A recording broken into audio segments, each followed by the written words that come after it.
Hello, it is Thursday. I'm First Alert Meteorologist Evan Thomason here in the Weather Center. Just got a little bit of leftover light rain that we're tracking still through the midday hours, but overall we're leading ourselves into a cold front, which is finally going to dry things out around here, especially once we get into the afternoon. And that could feature a little bit of sunshine, believe it or not, to get highs into the lower 70s here for the afternoon before dipping into some cold temperatures here for tomorrow. A little bit of some chilly weather, at least in store for one day here for your Friday. So let's check out this weather maker that's hitting us here essentially right now during the midday hours. Again, we're hanging around with still lots of cloud cover, lots of mist, and for the northern half of the Arctic, a little bit of light rain is possible. Behind this, though, a brief cool down that basically takes place for one day. We'll get into that later, but let's track out the storms.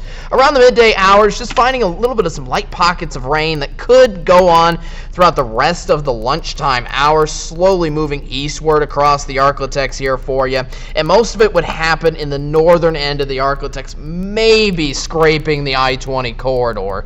But once we get into the afternoon, plenty of sunshine, and that is overall the dominant part of the forecast that moves on forward, at least through Friday and Saturday, before we even get our next chance of rain, which would be coming somewhere around Sunday. So a rainfall potential between the last little bits that we have here right now for the rest of the remaining 2 to 3 hours, and then for a little system that hits us early next week, it's just trace amounts of rain. The point of what I'm trying to get at is we don't have a major shot of widespread rainfall at all pretty much for across the next 7 days. So just trace amounts of rainfall is possible, but no severe weather, nothing of those means here over the next several days. For your future track temperatures here, again, we're tracking onto this cold front, so it's going to be warm here for the afternoon. Highs up in the lower 70s before rapidly cooling things down.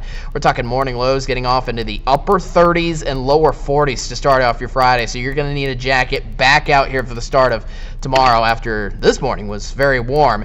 Then we'll get to only some upper 50s and lower 60s for highs, cooling off by at least 10 degrees here for tomorrow afternoon before warmer temperatures come quickly back in store, and I mean quickly back in store into the weekend. A high of 75 the next day here for Saturday with abundant sunshine and blue skies. If rain would happen at all across the weekend, it would be across the southern half of the Arctic on Sunday only, with highs maybe slightly cooler, but overall we are dominant with the warm temperatures on throughout next week. Next Thursday, a week from today, is Christmas Day, and that's still looking to, yes, feature more high temperatures in the 70s with more dry conditions, partly cloudy skies on into the 7-day forecast here for you. All right, 20% rain chance between Sunday and Tuesday, but again, that is a very tiny and probably generous 20% rain chance at that as well. Overall, no major rain chance in sight. The rain chance here for today is just within the next 2 to 3 hours up until about 2 to 3 p.m. Before we completely get sunshine in for the rest of the day today. Highs today around 72, down to 60 briefly for Friday, but overall we are in the 70s here for most of the foreseeable future, starting on Saturday and continuing throughout Christmas Eve with a high of 76, and it continues again at least through Christmas Day as well.